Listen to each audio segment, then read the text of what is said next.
sou professor da UFRJ, professor de doenças infecciosas, sou médico, e venho trabalhando bastante nessa questão dessas doenças, que sempre me interessa muito por conta da demanda que a mídia faz, né? Acaba que você é obrigado a estudar, a reciclar, e é interessante isso. Queria agradecer aos presentes, que eu sei o quanto é difícil estar aqui, né, para reciclar e para discutir um tema dessa relevância. O professor Lauro Moreto, que me ligou domingo à noite, para que nós pudéssemos estar aqui juntos hoje.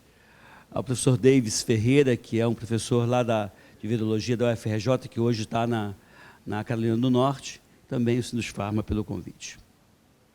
Qual é o meu objetivo nessa apresentação de 30 minutos? Esclarecer quem deve se preocupar no momento, que é uma coisa que a gente tem trabalhado muito na questão da mídia, em função disso. Queria dar uma comparada na questão da SARS 2002-2003 com essa atual, quais são as semelhanças e diferenças, definir caso suspeito e como proceder, e enfatizar a vacinação contra a influenza. A ideia aqui minha, assim, não sei se vocês estão acompanhando também a questão do influenza. O influenza desse ano, a vacina trivalente do setor público, as 3 cepas mudaram. E no setor privado, que trabalha com a tetravalente, 3 cepas mudaram e uma é antiga. Então, muito provavelmente, a gente tem muita gente sem a proteção para o influenza, e não que a vacina vai proteger para o coronavírus, mas é uma confusão a menos, né? Quanto menos gente tiver com quadro respiratório, melhor para todo mundo, porque não vai ficar se pontuando casos suspeitos, né? E redobrar a questão da atenção da higiene das mãos também é muito importante também. Outro objetivo é mantê-los acordados. Sei o quão é difícil também assistir aula, então, porque eu gosto de começar concluindo, né? Porque é pouco provável que as pessoas estejam dormindo. Nesse momento, eu acho que é muito mais, é claro que a gente tem que discutir isso no âmbito da academia, das universidades, mas eu acho que nesse momento o problema é muito maior da Anvisa, que tem que despertar todos os alertas em relação à posse de fronteiras, detecção precoce dos casos, tentar confinar, e a população tem que ficar na espreita, na expectativa, e na minha opinião, o que a população pode fazer é lavar as mãos e evitar viajar para áreas de risco. Não sei se vocês se recordam, mas em 2009, na época da gripe suína, a gente não tinha vacina ainda. Em 2010, o risco da doença chegar no país se enfatizou de uma forma muito premente a questão da lavagem das mãos. Todo mundo falava o tempo todo da lavagem das mãos. E naquele ano, 2010, eu tomei conhecimento, por conta dos laboratórios, que naquele ano, os laboratórios que comercializavam colírio para conjuntivite, soro oral para diarreia, medicamentos para gripe, para resfriado, nenhum laboratório bateu meta naquele ano por conta do cuidado que a população adotou, lavando as mãos de uma forma mais frequente. Tem dados que mostram que o brasileiro toma muito banho, mas lava pouco as mãos. Eu vou lançar uma campanha que é 1 banho a menos e 20 higienizações das mãos a mais, né? Então, é importante que a gente reforce essa questão da lavagem das mãos, até porque, embora o vírus se mantenha viável por algumas horas, alguns dias, dependendo da superfície e do local, ele não pula, né? Não é uma perereca que pula da mesa para os teus olhos. Ele vai entrar em contato quando você coloca a mão naquela superfície contaminada, né? A questão em relação à SARS 2002-2003 é que está se observando agora uma disseminação bem mais rápida. Por um lado, essa é a desvantagem, por outro lado, é a menor letalidade, pelo menos a gente tem observado até o momento. As pessoas falam que a China... Oi, sim.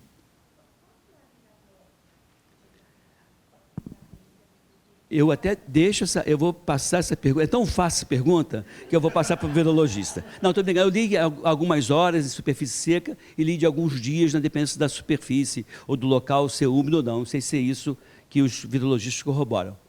Seria mais ou menos isso? Depende de um monte de coisa, né? Mas... Deixa eu primeiro, por favor. Não.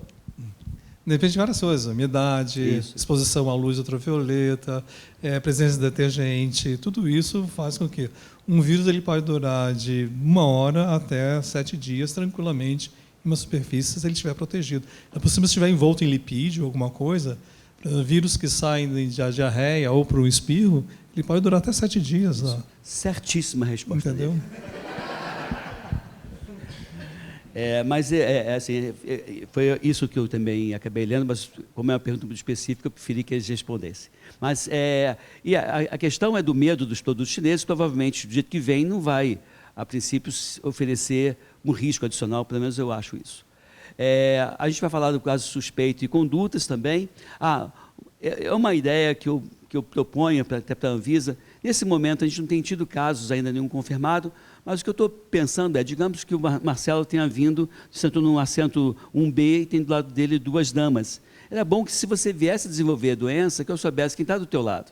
E o que eu estou propondo é que as pessoas possam informar isso na chegada do porto da Portos e Fronteiras. Ninguém vai trabalhar com esse dado, a não ser que surja naquele voo algum caso. Surgiu aquele voo, eu vou lá e pego, já sei quem está do lado, para fazer um monitoramento maior, porque se sabe que quanto menor a distância sua para um caso índice, quanto mais próximo, maior o risco dessa transmissão ocorrer. A vacinação contra a influenza, a ideia não é que isso aqui proteja para esse coronavírus, não é isso que eu estou falando. Eu estou propondo que a gente faça a vacinação o quanto puder fazer para evitar que casos suspeitos surjam, né? E lembrar da higienização das mãos e a redução das diversas doenças que ocorreu em 2010, eu citei isso lá em cima. Resumo do problema, né? Esse caso surgiu agora, né, dia 31/12/2019, portanto, no último dia do ano passado. Uma pneumonia de etiologia desconhecida surgiu nessa cidade chinesa. E depois, né, de dia 31/12 a 3/1, foram 44 pacientes notificados. E do dia 7/1 de 2020, foi identificado esse corona, né, um novo coronavírus que foi identificado. 11/12 de janeiro de 2020, a suspeita recaiu sobre o mercado de frutos do mar, né, nessa mesma cidade. E aí, inclusive, se isolou alguns animais, parece que 30 animais com esse vírus. Não sei se vocês chegaram a ver esse tipo de informação também. E no dia 12/1 de 2020, a China compartilhou a sequência genética, possibilitando, então, a produção de kit diagnóstico, né? Eu não sei se chegou aqui já no Brasil, já tem no Brasil, ainda não tem no Brasil, mas nesse caso a gente consegue ver o coronavírus no geral, mas não esse específico ainda. E no dia 13/1 de 2020, o relato do primeiro caso importado fora da China.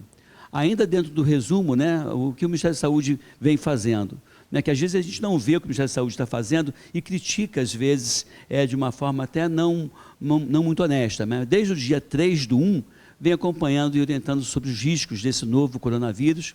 E aí, definição de casos suspeitos, eu vou falar para vocês, mostrou o fluxo de notificação, propôs o procedimento para diagnóstico, orientações dos profissionais de saúde, cuidado com os pacientes contactantes e orientação de portos, aeroportos e fronteiras. E uma pergunta que todo mundo faz, né? O Brasil está preparado para encarar uma epidemia dessa? Eu acho pouco provável, qualquer país está muito preparado para uma epidemia de uma transmissão por via respiratória. Em 2009, eu tive no programa do Faustão e criei um desconforto absurdo, porque o Faustão, com aquele jeito dele intempestivo de perguntar as coisas, perguntou se eu concordava com o ministro da Saúde na época, que era José Gomes Temporão. Ele dizia que o Brasil estava preparado para uma gripe suína, e aí o Faustão me perguntou se eu concordava com o ministro. Eu, ao invés de tentar sair pela tangente, dar uma resposta um pouco mais polida, eu falei assim, discordo dele, né? O país, aí eu sabia os números na época, e tinha tido mais mortes por dengue na Bahia do que em todo o mundo pela gripe suína. E eu falei assim, o Brasil não consegue controlar dengue, que é uma doença que não tem transmissão de uma pessoa para outra, que não demanda o isolamento do paciente no hospital. E só nesse momento na Bahia morreu mais gente por dengue do que em todo o mundo por a gripe suína. Eu acho pouco provável que a gente tenha condições, né? Então, os dados do dia 27, esses dados são do dia 26 de janeiro, portanto, tem 3, 4 dias que eu pude atualizar. Os números mudam rapidamente. Na China, 30 municípios afetados. Na ocasião, 2.744 casos confirmados, 327 novos casos considerados graves, o que é preocupante. Você tem mais de 10% aí dos casos confirmados evoluindo de uma forma mais grave, 80 mortes, 51 casos curados ou descartados, quase 6 mil novas suspeitas, 23 mil contatos próximos foram detectados e 21 mil pessoas estão sob observação médica. E é nesse momento aqui que eu estou sugerindo que as pessoas que venham de fora ou que recebam pessoas provenientes de região de risco, que tentem dar uma confinada, né? Meio que tirar o direito de ir e vir. dessa pessoa por pelo menos 14 dias, para evitar que mais pessoas sejam contactadas, né? Imagina a pessoa vem de um local de risco, vai para o carnaval na Sapucaí, vai para o futebol, começa a disseminar, faz uma festa de recepção, porque ficou 3 anos na China e tem um monte de gente na casa dele, um monte de criança, esse número vai subir de uma forma exponencial. Tem que tomar muito cuidado e tentar fazer com que essa pessoa fique mais ou menos, né, restrita a um determinado ambiente. A linha do tempo, né, que se observa em relação ao que ocorreu em 2002 com esse coronavírus e nesse momento, é que a linha do tempo é muito mais curta do que com a SARS, né? O caso da SARS foi identificado no dia 22/11/2002, né, em Guangdong, como foi falado, teve baixo nível de transmissão, em dezembro de 2002 foi contido. Novos casos na segunda metade de janeiro, com o silêncio quebrado em sites de mídias sociais, né, e começou de novo as notificações em fevereiro de 2003, e um rápido aumento dos casos. E, nesse momento, a gente vê uma velocidade de transmissão muito maior. A vantagem é que esse aqui tem menos gravidade. Provavelmente, esse SARS no início, por guardar maior gravidade, fazia com que a pessoa internasse mais rápido, né?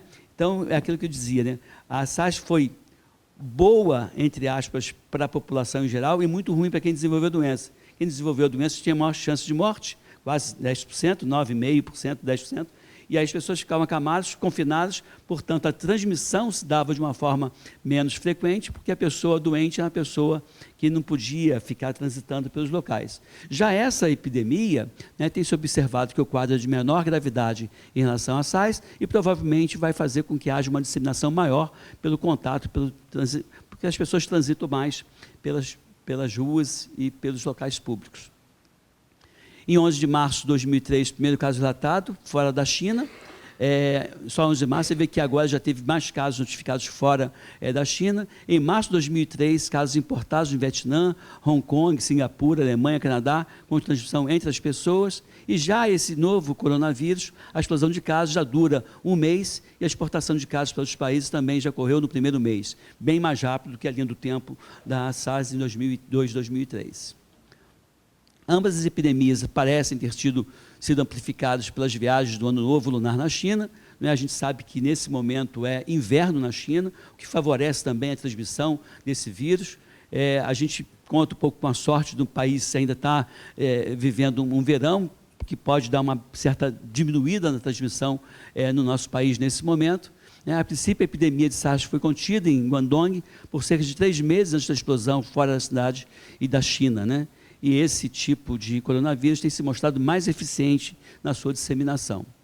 Aqui são dados de janeiro agora, de 27 de janeiro de 2020, os casos notificados em diferentes países do mundo. Já nos Estados Unidos já tem 5 casos, no Canadá 1 caso, na França 3 casos, totalizando aí quase 3 mil casos confirmados, isso no dia 27 de janeiro de 2020.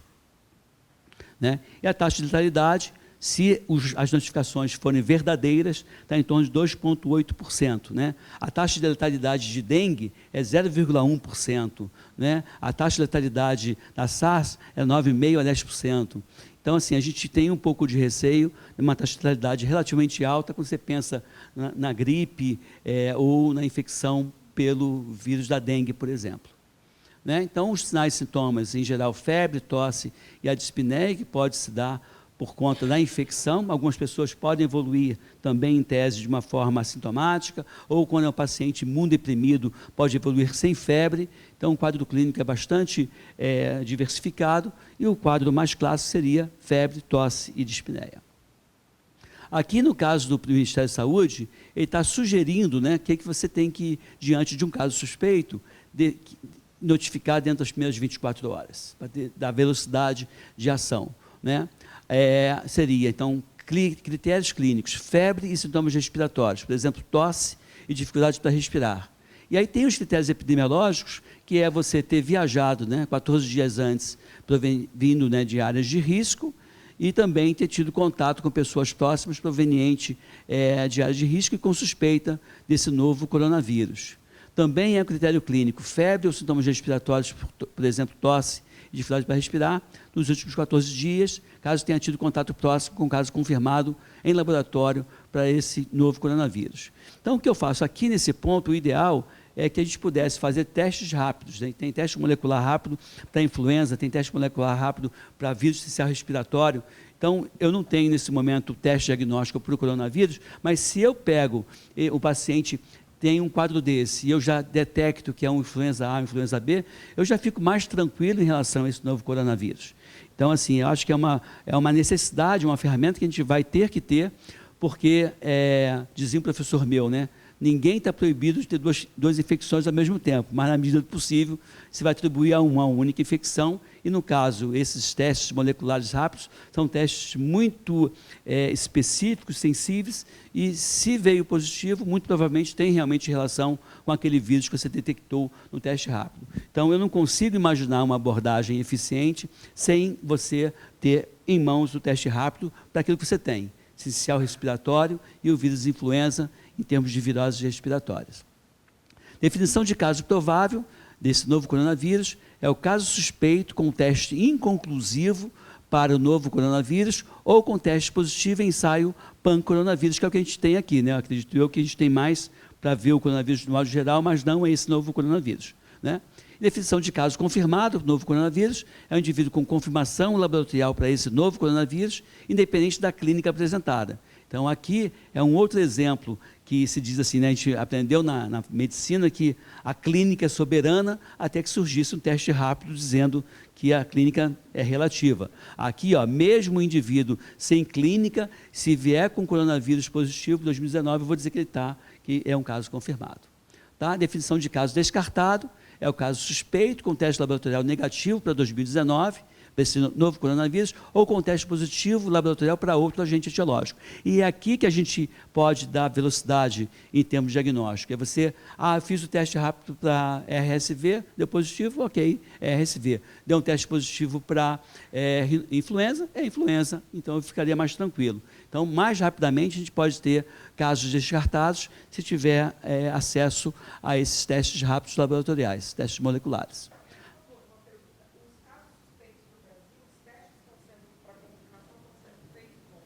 Eu não sei, é no LACEN. LACEN deve ser LACEN local. Não sei se esse LACEN... Não, que eu saiba não. Que eu saiba não. Ele vai fazer o pan-coronavírus e provavelmente esses casos não foram nem coronavírus. Foi influenza, foi outro vírus qualquer, para descartar mais rápido. Mas se ele for, vamos dizer, positivo no pan-coronavírus, ele iria para um teste específico? Isso, aí eu não sei como é que está sendo feita essa transição. Você, por enquanto, é tão fácil essa pergunta, que eu vou de novo recorrer.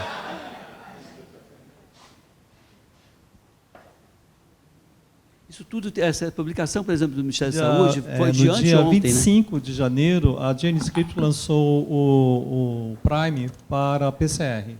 Então, tenho 6 dias que a GeneScript colocou à venda, né, para o mundo inteiro, para quem quiser desejar fazer PCR. Isso não chegou no Brasil ainda, porque ela tem que aprender, validar o teste, tudo isso, então ainda vai demorar uns 15, 20 dias. GeneScript. Tem o Prime já para esse coronavírus, tá bom? Já desenvolveu para a PCR.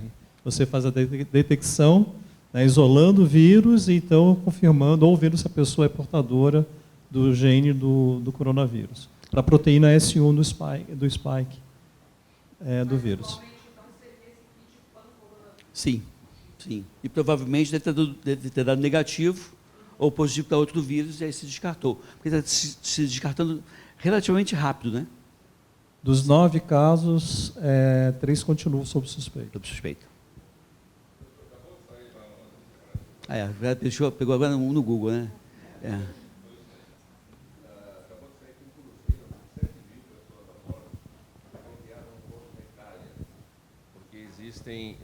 Há um casal de chineses a bordo, que está na enfermaria.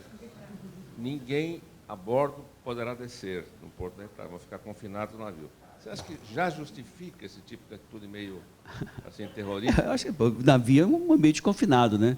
Vira e mexe, você tem surtos de norovírus, você tem surtos de outros vírus. Qual é a conduta médica nesse momento? Isolamento do contato e respiratório, né? Já que a gente sabe que objetos recentemente contaminados podem ter vírus viável. O contato respiratório é uma suspeita forte também. Tratamento de suporte, né, é importante, e ele enfatiza nesse documento do Ministério da Saúde, que eu tive a indelicadeza de não colocar referência, mas eu posso depois passar para vocês, foi publicado ontem ou anteontem, que fala da importância, né, da higienização das mãos, os 5 momentos. Antes de tocar o paciente, antes de qualquer procedimento, após o risco de exposição aos fluidos corporais, após tocar o paciente e após tocar superfícies próximas a esse paciente. Eu falei que em 2010 houve redução dos casos de conjuntivite, de resfriado, gripe e diarreia, mas também, pasmem vocês, e eu quero acreditar que não foi por conta do profissional de saúde, mas houve, na ocasião, redução, inclusive, das infecções no ambiente hospitalar. Mas o fato é que houve redução até no ambiente hospitalar das infecções dentro do hospital, né? Então, a coleta do material vai ser feita por seleção de nasofaringe. O ideal é que o profissional tenha um equipamento de proteção individual, com óculos, máscara, avental, luvas, coletar 2 amostras e enviar para o LACEN, que uma das amostras vai ser para teste desses vírus, como, por exemplo, o vírus influenza, e lembrar de mandar 2 amostras. O influenza também será testado. Isso que eu falo, se a gente tivesse como testar, fazer esse teste rápido à beira do leito, seria muito bom já. E as amostras devem ser mantidas de 4 a 8 graus por até 24 a 72 horas, e se for demorar um pouco mais, de manter a menos 70 graus. Isso está passo a passo, está bem explicado nesse documento do Ministério da Saúde. A ideia aqui é passar uma visão geral para vocês. As vacinas, até comecei isso com o professor Davis Ferreira. Eles estão retomando aquela plataforma que tentou-se fazer a vacina para o SARS 2002, 2003, que depois, quando houve redução do impacto global desse vírus, né, perdeu a sua, entre aspas, importância, se abandonou as pesquisas, e a retomada dessa plataforma pode fazer com que a gente tenha alguma coisa aí, segundo a estimativa, não minha, e sim do professor Davis Ferreira, em torno de 4, 5, 6 meses, ter alguma novidade em relação à vacina. Eu achei até uma visão, um prazo muito curto, mas não sou eu que estou falando, até estou dizendo quem falou para mim, mas eu acho um prazo muito curto. E talvez em um semestre possamos ter alguma novidade. E aí a ideia, que está até discutindo, né, com um colega, se algum antiviral pegaria, né, porque às vezes a gente vê alguns antivirais pegando inicialmente in vitro, depois faz uma avaliação em vivo e vê, se surpreende, né? Eu mesmo tenho pesquisas com dengue tipo 2 e com febre amarela com nitazoxanida, aliás, com tizoxanida, que é um metabólito da nitazoxanida, com uma inibição da replicação viral de 96% para a febre amarela e 92% da dengue. E tem trabalhos mostrando que nitazoxanida pega a influenza, pega a chikungunya e pega a hepatite C, pega adenovírus, pega coronavírus, norovirus, ou seja, vírus meio de lá e cá, nem fazem parte do mesmo grupo. Então, é uma ideia se fazer alguns testes com isso. E eu também, uma publicação de 2010, eu não botei aqui, eu estou com ela aqui, falando do pelargônio sidoides, inibindo vírus respiratórios, como, por exemplo, vírus inicial in vitro, tá? Vírus inicial respiratório, vírus influenza, inibindo o coronavírus humano, não esse, obviamente, é um trabalho de 2010, então pode ser, e aí a dúvida é que não fazia uma inibição tão robusta assim, in vitro, como você observava o pelargônio sidoides, que é o caloba, um can, que é o imunoflan, acho que são os 3 que são registrados no nosso país, que é um fito complexo e que mostrou essa inibição in vitro. E aí a discussão é que esse produto poderia ser útil no ser humano, diferente do que você vê in vitro, porque ele tem um efeito imunomodulador, tem um efeito de matimento ciliar desse epitélio respiratório, então poderia ajudar numa imunomodulação, não só numa ação exclusiva antiviral. Então pode ser que a gente se frustre um pouco com o resultado em laboratório e que se encante com algum resultado em seres humanos. Falo, tudo isso é in vitro e não in vivo, portanto, não tem pesquisas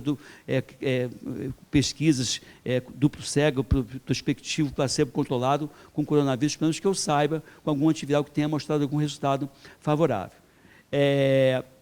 Eu sempre fico muito angustiado quando eu estou diante de uma situação que eu tenho uma doença potencialmente grave e que eu não tenho o que fazer em termos de medicamento licenciado. Eu sou uma pessoa um pouco audaciosa para algumas coisas.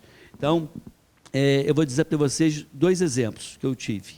Um exemplo foi uma criança, um bebê, que aos 5 meses de idade, o pediatra, de uma forma equivocada, confundiu as caixinhas da vacina e fez a vacina de dengue no bebê de 5 meses. A vacina de dengue é uma vacina licenciada para pessoas com mais de 9 anos de idade que já tiveram dengue pelo menos uma vez na vida. E aí ele confundiu, fez a vacina de dengue é a vacina tetravalente, de vírus vivo atenuado, e que ninguém tem experiência abaixo dessa idade. Pegando emprestado a vacina de febre amarela, que também é um flavivírus, de vírus vivo atenuado, quando é feita abaixo de 6 meses de idade, existe uma incidência maior de encefalite provocada pelo vírus vacinal. E aí eu estou diante de uma criança que recebeu 4 dos vírus de uma forma injetável, a mãe nunca tinha tido dengue na vida, portanto não tinha nenhum anticorpo que pudesse segurar a onda, e aí eu fiquei pensando na questão da febre amarela e pensando na questão da dengue. Eu tinha algum dado na literatura que pudesse respaldar um antiviral nessa idade? Não. Eu tenho algum estudo em crianças abaixo de 6 meses com a vacina de dengue mostrando segurança e eficácia? Não. Eu estou diante de um problema, vou dizer assim, volta daqui uns 9 anos para eu estudar o teu caso e depois eu tomar uma conduta. E aí eu sou um cara um pouco audacioso, corajoso para fazer as coisas.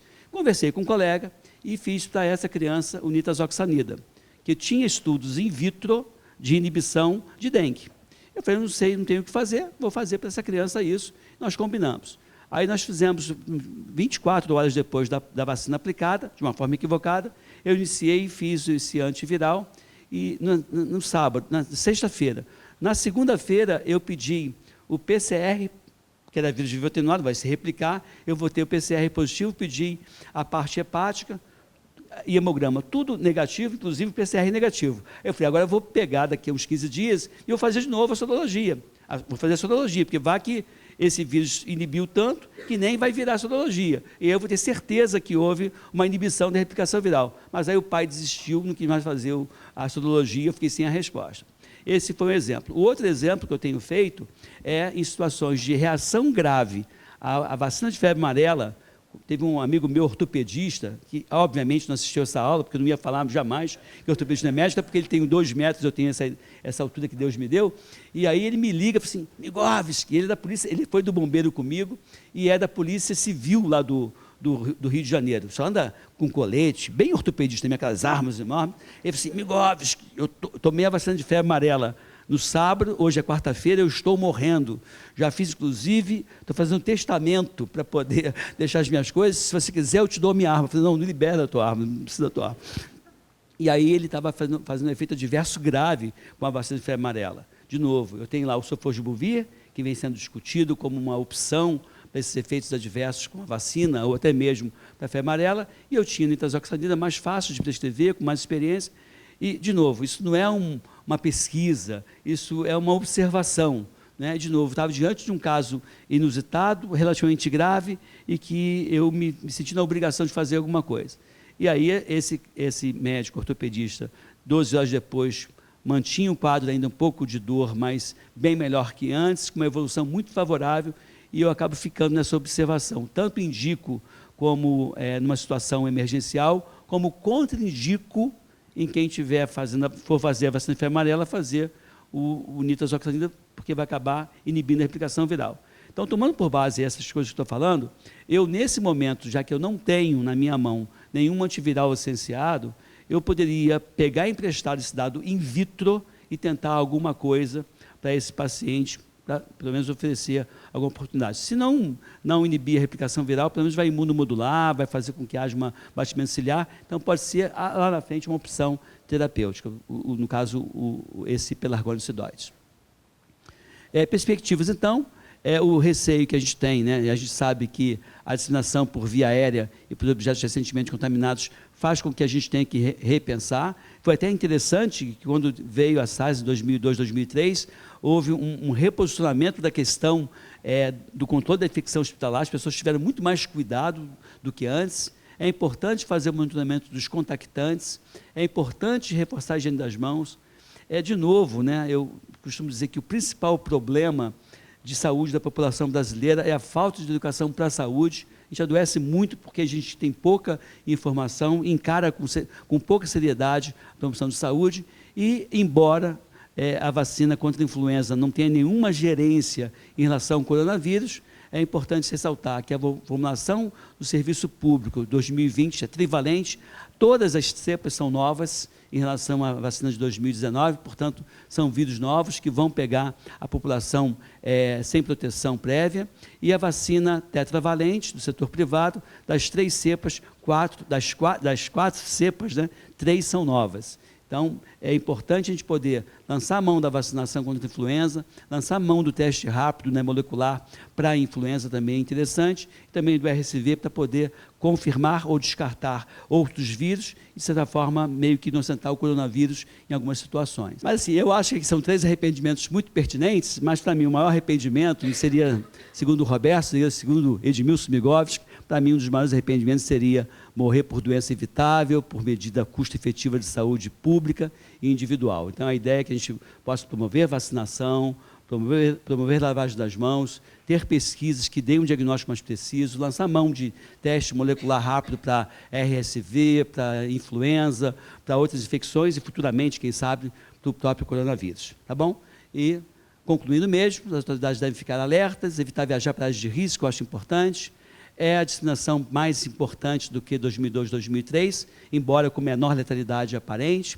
A gente tem que realmente ter uma conduta séria com os casos suspeitos e as condutas no que diz respeito a notificar, por exemplo, monitorar o passageiro de voos provenientes de áreas de risco, que é isso que eu falei, que é a minha proposta para você ter, né, um envelope com todas aquelas pessoas, qual o nome, Marcelo, qual o telefone, e diz, olha, Marcelo, se você tiver alguma coisa nos próximos 14 dias, liga para a gente, você faz essa coisa mais ágil.